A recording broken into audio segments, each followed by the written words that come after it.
All right. We're good? All right. Thank you all for coming this morning. Good morning. I'm Special Agent George M. Crouch, Jr., SAC, Special Agent in charge of the Newark Field Division of the FBI. Joining me on stage today are a few of our community partners who are here today to support this campaign. Starting on my left, to your right, Relina Cardona, National Vice President of LULAC, the League of United Latin American Citizens. Leslie Farber, Co-Chair, Essex County LGBTQ Advisory Board and member of Garden State Equality. Gary Paul Wright, CEO, African American Office of Gay Concerns. Priti Patel, President, Asian Indian Chamber of Commerce. Rabbi Moshe Hauer, Executive Vice President, Union of Orthodox Jewish Congregations of America. Bishop Jethro James, Representative, New Jersey Office of Homeland Security and Preparedness, Interfaith Advisory Council. Alana Berman, Associate Regional Director for the Anti-Defamation League, New York, New Jersey office. Adam Ozdemir, Executive Director, Peace Islands Institute. Reggie Johnson, Metuchen Edison Piscataway Area Branch of the NAACP. David D'Amico, President, New Jersey Bias Crime Officers Association. And Pastor John Taylor, Trenton Capital City Community Coalition.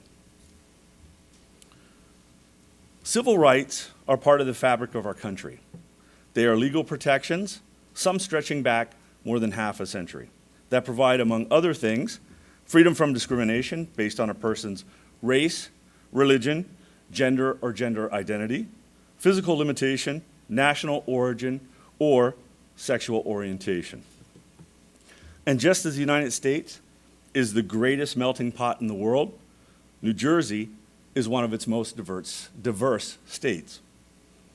In recent years, the FBI has seen an uptick in the number of incidents labeled as hate crimes. And these are the highest priority of the FBI's civil rights program. Just to be clear, hate is not a crime until you act upon it. A federal hate crime involves physical harm, threats, or intimidation based in bias toward an individual or group because of race, religion, gender or gender identity, physical limitation, national origin, or sexual orientation. The FBI encourages every citizen to report any hate crime that they witnessed or that victimized them. We realize that members of the general public may not even be aware that the FBI investigates these matters. That's why, for the next several weeks, the citizens of New Jersey will be seeing messaging on billboards, buses, and in rail stations, reminding them of the fact and encouraging them to report hate crimes to the FBI on our webpage at tips.fbi.gov or by phone at 1-800-CALL-FBI. We will also leverage the many working relationships we have with community organizations, some of which are represented here today, to echo this message. This is part of a nationwide campaign to both raise awareness and encourage reporting. New Jersey has, unfortunately, experienced a rise in hate crimes in the past 2 years, especially with respect to race. Meanwhile, the Bureau of Justice Statistics under the Department of Justice believes that the majority of hate crimes go unreported. We want to fix that. The FBI's jurisdiction to investigate hate crimes is predicated on 4 federal statutes, which include 18 U.S.C. 245, 247, 249, and 42 U.S.C. 3631. The protections provided in federal law are the same as New Jersey's state law. And while the state law includes bias incidents that don't necessarily involve criminal activity, the FBI works closely with the state as well as with our local partners, even if a case may not result in a federal charge. Hate crimes have a profound impact not only on victims and their families, but on communities. People who identify with a hate crime victim live with a fear that they could be the next target. For the health of our communities and our citizenry, we encourage everyone to report hate crimes to the FBI at 1-800-CALL-FBI or tips.fbi.gov. We want to thank our community partners for being here today, as well as the law enforcement partners who will help us in this effort to raise awareness. We want to protect our communities together. Thank you. At this time, we'll open it up for questions. Has the Newark Field Office seen a particular uptick in Newark itself in the city in hate crimes? I think, as I stated, we've seen it across the state, north, south, east, west, and that's why we want to get out there and get this message out there, because we've seen it across the state. We're not focusing on just one area, but we're focusing across the state to get this message out there and ensure the citizens know that if they report it to the FBI, we will take a look at it. Back here. Can you provide some, what are the latest statistics you have in New Jersey, and any typical profiles for crime? I don't have the statistics with me. I mean, I think those should be available on a number of websites for you to take a look at on that. And I don't think there's any one profile that we can say fits this sort of thing.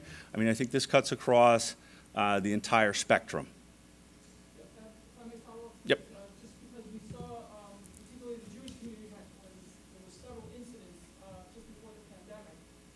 And it seemed to be just that probably these concentrated for a particular area was we haven't heard as many recently. Is it because of certain actions that were taken, or is it maybe just the pandemic that brought that down? That doesn't sound ridiculous. I don't think it sounds ridiculous, and I couldn't comment on why it may be going down. Again, I think part of it is whenever you look at those statistics, I do get a little wary at anchoring to those because, again, I think as the DOJ has reported on it, we believe that these are underreported, which is why we have to get this messaging out there, get to the citizenry, and let them know that, hey, this is really, really important that you report this. And when we talk about numbers on this, I don't like anchoring on the numbers on that because I think at any time that you look at this, one of these incidents is just one too many on that. Thank you. Is this coming with any effort to reach out to police departments or local precincts and help them report their statistics to the FBI? I know that's been an issue across the country. I think this effort always comes, like I talked about earlier, it's about partnerships. So it's not only engaging with community members, but also our state and local partners as well to engage in this effort. And I just, if I could follow up, I know the challenge of reporting has been that certain communities don't trust federal or state law enforcement police. Is there any effort to reach out specifically to those communities and try to put messages or communities back to them so they feel more comfortable reporting?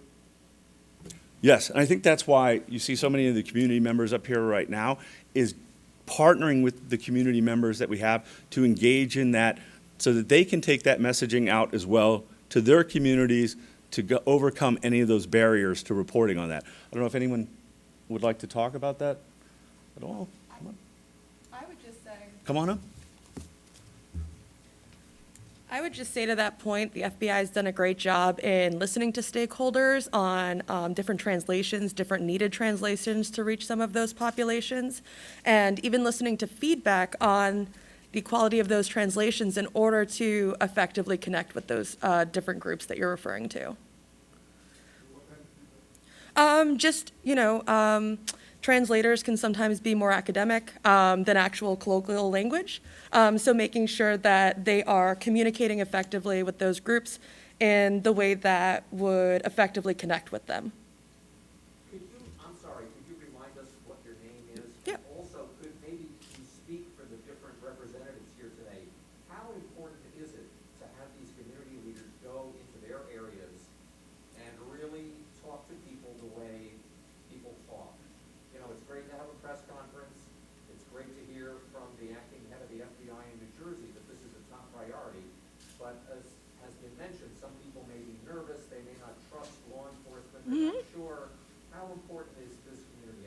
My name is Alana Berman. I'm the Associate Regional Director for the Anti-Defamation League. I can really speak to the populations that I work with, and that's incredibly important. As we look at different Orthodox populations, different Haredi populations, there's definitely an insularness at times, especially when it comes to attacks on the community. And that's where we as community stakeholders really value our partnership with the FBI as well as with the communities we serve. Because oftentimes, we can act as a liaison to translate those concerns back to the FBI, back to law enforcement. So that's why we're really grateful to be here today. Thank you. And I know this is a big concern, and Relina and I were talking about this before we came in, particularly within the undocumented community. So, Relina, I don't want to put you on the spot, but. Hi, my name is Raulina Cardona. I'm the National Vice President for LULAC for the Northeast, League of United Latin American Citizens. Clearly, with the undocumented population, there's another level of fear, not only the crimes that they might be victims of, but also in reporting, and we can understand why. I think everyone here on this stage represents communities that have been portrayed as the boogeyman one way or another. And we have, we're looking for a way to, as you mentioned, form that trust. And I think everyone here can go back to their communities and they can start the dialogue. While we will have our dialogue with the FBI directly, we can be that bridge to our community and allow that trust to be formed. And if you would all indulge me, la comunidad latina, quiero decirle hoy en día que el FBI está ahí para ustedes en cualquier crimen que ustedes pueden recibir contra el odio. Y por favor, no tengas miedo, porque el minuto que uno pisa esta tierra, tienes los derechos de ser un humano y no debe tener miedo de reportar un crimen sobre tu familia o ti misma. I thank you guys for the opportunity to share the message in Spanish, which clearly is a part of the reason why we're here, to make sure that the message gets out in every way that we can get it out. Thank you. I'm Pastor Taylor from the Capital City Community Coalition. One thing that we want to make sure that we get the message out: hate anywhere is not accepted. Whether or not you're African American, Latino, whether or not you are a citizen of this country or not, we all band together to have one message: that hatred has to stop. And so from the community leaders, as the young people say, we have boots on the ground, we're in the community, we're invested in our communities, but we look at one human race. So we refuse on this stage to be divided into various groups. We represent the human race. We're working with the FBI is working with us, but it's important for us to be in our communities. Get this message out. Let people know that you can call and get in contact with law enforcement. If not, the people that you see every day in your mosque, your temple, your church, your community activists, whoever it is you trust, talk with them, communicate. We must stop hatred in these United States of America and around the world. God bless you.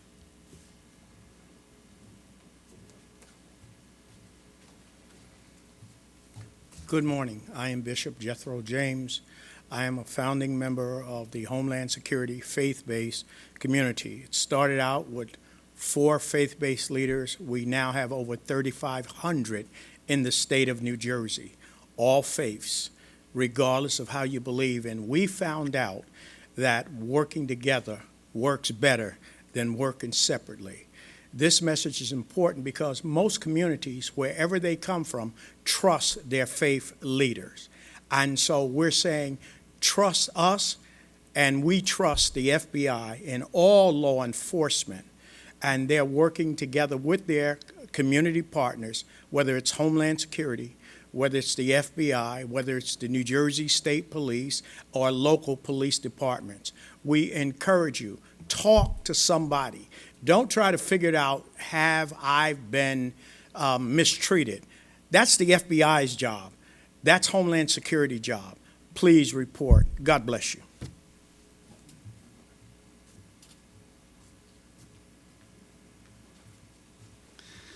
Good morning. My name is Moshe Hauer, Rabbi Moshe Hauer. I'm the Executive Vice President of the Orthodox Union, the Union of Orthodox Jewish Congregations of America. Yes, it's our task and our privilege, really, to partner with the FBI in creating that environment of trust for people to report. Reporting is critical, and I think one of the previous questions illustrates it very, very well. A question was posed about that there was a big spike, major anti-Semitic incidents before the pandemic. Things seem to have quieted down. Before the pandemic, there was a horrific event in Jersey City that everyone reported. It was a headline event. We have not experienced, thank God, that kind of event, but we experience and are constantly experiencing low-grade hate crimes.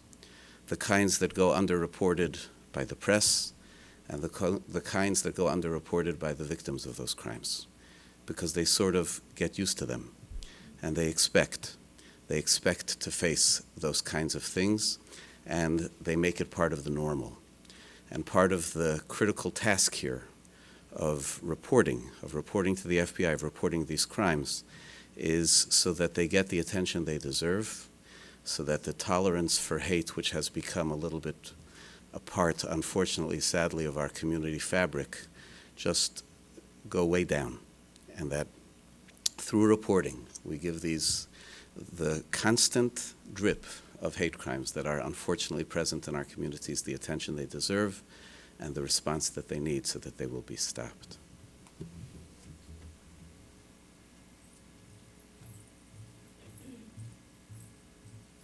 Hi everyone, my name is Priti Pendia Patel. I'm the president of the Asian Indian Chamber of Commerce. I want to commend the FBI and the Newark Field Office and SAC Crouch for actually taking this initiative. In our community, we see a lot of hate crimes, and they are underreported because people are afraid to come forward. In Asian Indians, I don't know if you realize, but we have a lot of many different cultures and many different languages. So people sometimes don't understand the language, and one of the things that I know that the FBI is doing is you guys are going to start doing the brochures or the flyers in all the languages. So I hope that you can consult somebody, maybe myself, into the different languages, because Indian, our language is, we just don't have one language. Every state in India has a different language. So I think that's one thing that's important. The other thing is I wanted to ask the FBI what they define as a hate crime versus something that is discrimination. What do you guys, define that? Because I think that people are afraid to tell you anything because they think it's probably not important, because they think it's maybe something that's it happens to everyone, and so I just wanted to see the difference. Yeah, Pretty, thank you. I think the definitions are out there, and one of the things that we've talked about is I can give the definitions on that, but again, that would be sort of the legal definitions on things. What I want to get out there to people is, hey, if you think or you even suspect that you're a victim of a hate crime or bias crime, really it's about reporting it. We will figure that out, and we will investigate that. If the people are out there trying to figure out, do I fit this legal definition or not, I think then that can become problematic. What I want to get across to people is like, hey, when you're going out there and you've been wronged or you feel that you've been harmed, the important thing is that you feel comfortable enough coming to law enforcement and being able to report that, knowing that you're going to be taking seriously, and that accusation or whatever you're submitting is going to be taken seriously. It's going to be investigated. You're going to be treated with respect, and we're going to look into that for you. All right? And that's what I want to get across, is that the people, don't worry about what that definition is. If you think you're the victim of a hate crime or a bias crime, please report it. We will figure that out in coordination with our state and local partners as well. All right? Special Agent, could you give us a sense of how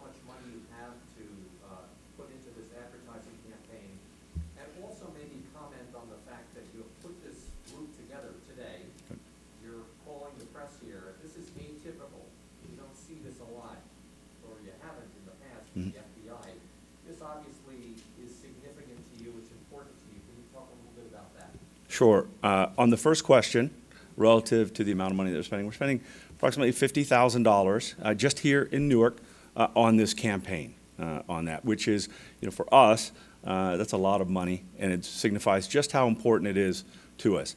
As for this being atypical, I can tell you that this is critically important to the FBI, critically important to the men and women of the FBI here in Newark, and it's very, very important personally to me as well on this. And that's one of the reasons that I was so, motivated to be able to do something like this and be able to try to get it out to as large of an audience as I could, as well as trying to demonstrate just how important it is, not just to me, but the communities that are represented up here. And when I've talked to many of the folks up here, they all talk about not just the individual that's affected by this, but the impact it has on those communities. I mean, it just doesn't affect that one individual.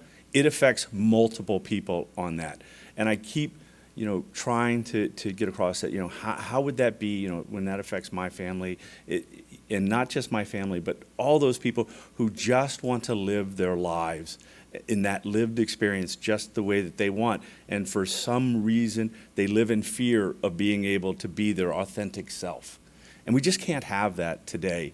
And that's just not the America that I know, that I love. And that's why I am so passionate about it. And I know the men and women here in the Newark office are so passionate about that as well.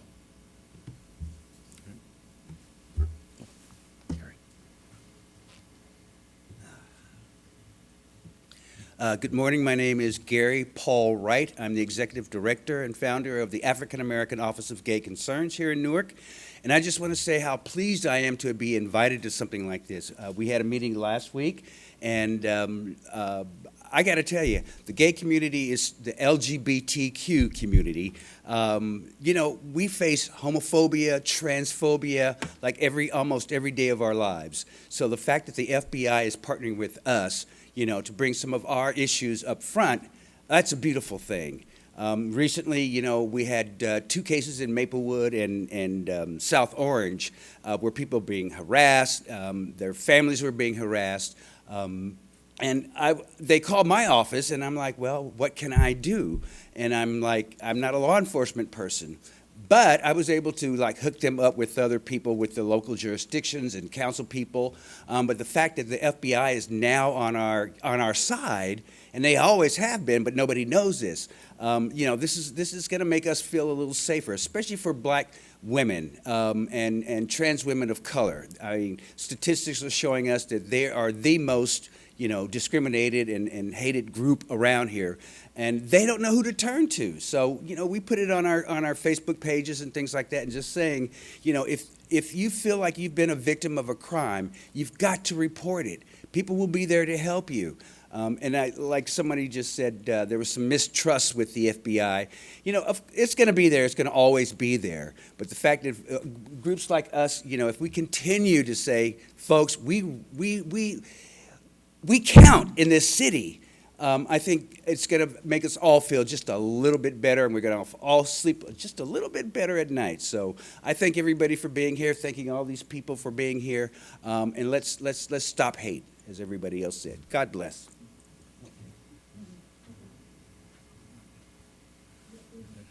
Is there a danger that every disagreement, every slight can be interpreted as hate or racially motivated? Do you fear over-reporting, going the opposite direction? Let me just say, until we get to that point, I don't see it as an issue. I'd like to be able to maybe someday get to that point to where, I'm getting too much in, but we aren't there yet. And quite frankly, where we are right now, I just don't have a fear of that. Just to clarify, that the website tips, the website and the phone number already exist. Like, that's not new. Correct. Okay, what you're basically doing here is getting the word out that they exist so that people know about it. Correct. Can you give us a sense of how many tips or calls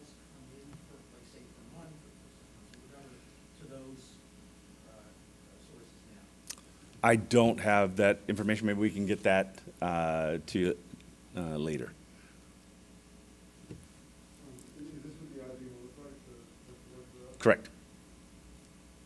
Are there any others that we have not seen? I think yeah, you'll have the billboards and other things. We'll have those available, I believe. Yep. We have the translated version of the. Correct. Any other questions? Any questions or any comments or anything from anybody else? Leslie, come on.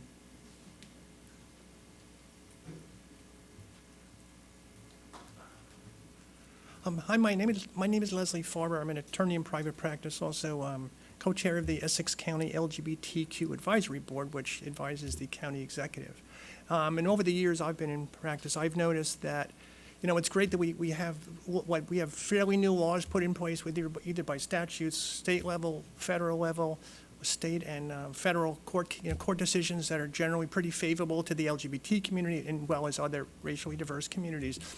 And that's wonderful, assuming they're enforced, but we've also seen, it seems like every time that way you get more protections, there's also an increase in hate crimes or other forms of discrimination, whether it's not in a criminal sense or not.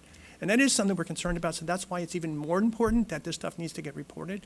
I'm not concerned about over-reporting because that's something they'll deal with. They'll tell people, hey, maybe, if that doesn't fit the legal definition, they'll tell you, well, maybe this may be a civil matter or may not be considered a hate crime or whatever. And that's why people still have to report this. Thanks.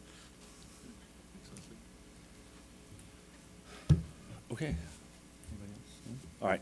It's a nice billboard you have right here. Is this being parallel with any other field offices or with that, or is this, like, do you know if any other So, candidates do it? yeah, this is going to be a national campaign. I think, but how the other 55 field offices go about doing that, I think is going to be, up to them on that. Here in Newark, we really wanted to kick this off, kind of make that big splash. I'm hoping that it makes really get that message out there just so that the community knows just how important it is, and also demonstrating, the support that we have in those communities. Look, we can't do it alone by any stretch of the imagination. It is critically important that we partner with the community. The community really has those relationships that we need to get that message out, to get it down into, I don't know, those communities that maybe we aren't reaching, or maybe that, we've talked about there are some trust issues with that, and it is vitally important that the community members that we partner with that have that trust of that community are there with us on this. And I can't thank them enough for being willing to partner with us on this campaign, and I'm hoping through this that we can really maybe root out some of these issues and make an impact on this. That's what I really want to do, is make an impact. If we can make a difference on this, and we can make a difference in the communities where they can feel safe to be their authentic selves and feel safe in their communities, then I think we're doing the right thing. All right. If there's no other questions or not, thank you all for coming. I really appreciate this a lot, and I know the community really appreciates this as well. Thank you. Have a great day.